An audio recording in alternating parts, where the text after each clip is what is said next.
Hey guys, for phonics and language today, we have a couple new things to go over. The first thing is the word to. There are 3 different versions of the word to, so we use them in different ways. The first one is T-O-O. T-O-O, to, means also. It can take the place of the word also, or it could be more than enough. I have eaten too much candy. This one you guys should recognize because we've learned this one already. T-W-O, two, means the number 2. Beth has 2 balls. 1, 2. T-O-2, that word to is used as a connection word in a sentence. My brother likes to play football. It helps finish that sentence off to connect the 2 sides. That's the first part of our lesson. So I will post this chart on our classroom page so you can still see this as you do your work. Let's practice with a few sentences.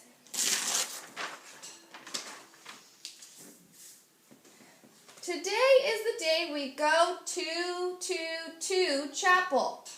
In this sentence, we need to connect today is the day with what we're doing. We're connecting it. That means we're going to use T-O, to.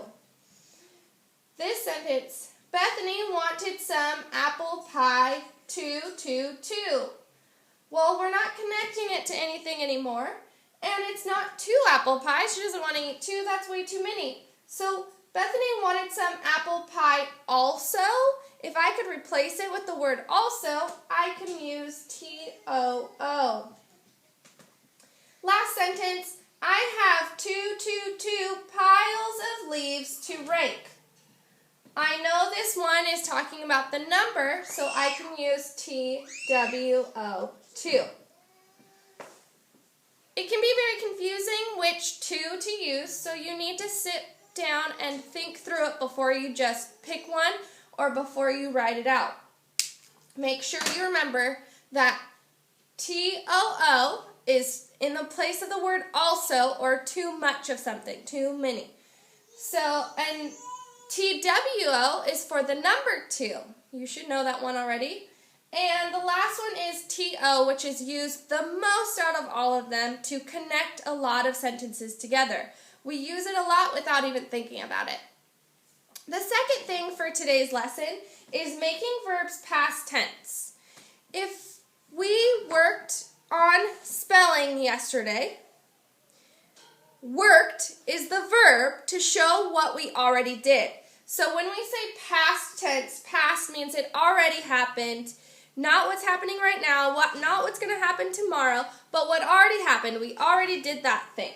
So we're going to practice making some of these verbs past tense. If I have the word jump, it's going to become jumped.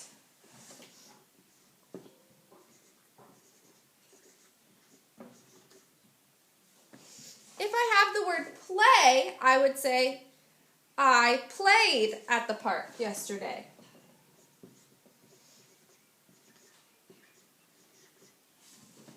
If I have the word walk, I would say, I walked around the block last week.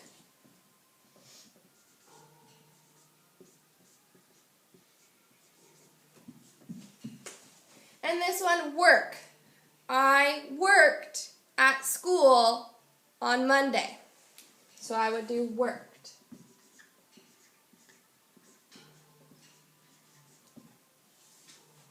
So if you notice all of these, all we had to do was add an ED to the end of the word.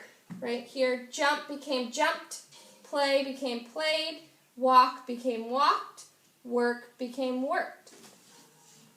That's how we're usually going to finish off a past tense verb, is adding ED to the end of the word. But there are a lot of words that we don't do that to. There are a lot of words that change the spelling or change the word to something a little bit different when we change it to past tense. For example, eat. I like to eat apples, but yesterday I ate only one. This would be blows. The wind blows loudly in the tunnel. Last week, it blew my hair away. Kind of a silly sentence. This one can be really confusing.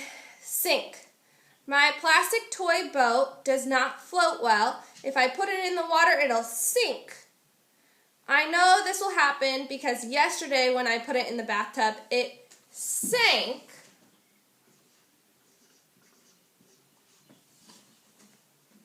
In fact, every time I put it in the water, it has sunk. So that one's really confusing. It's best to see which one fits in the sentence correctly. So, remember, most of the time you're going to use ed at the end of the word, but sometimes it changes the spelling. You should know words like eat became ate, or blows become blew, and you'll hear more of them as we practice this together. Now, if you look at your phonics and language page, on page 209, there are sections on the page to help explain these a little bit more and remind you what we learned about. The first section at the top talks all about verbs, so they did it a little flip-flop, and they remind you a little bit about past tense verbs. The second paw print on the page reminds you what each of the two words mean. And the last section on the front is dictation.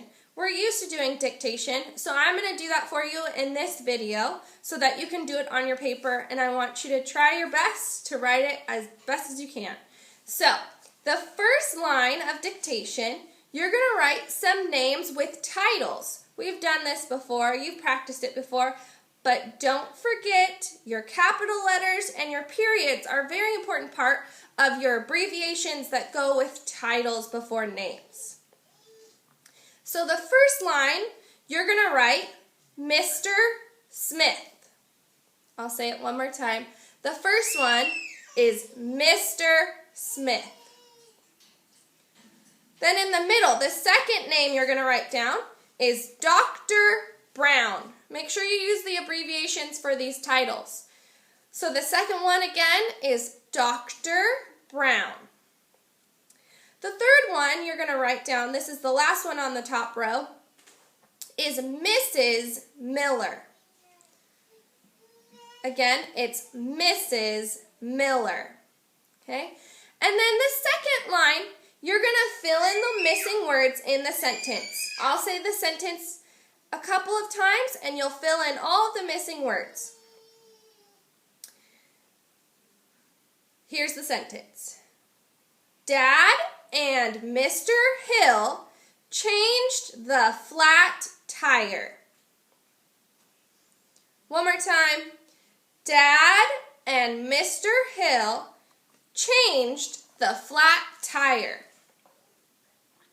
Once you're done with all of page 209, you can go on to the back and do 210.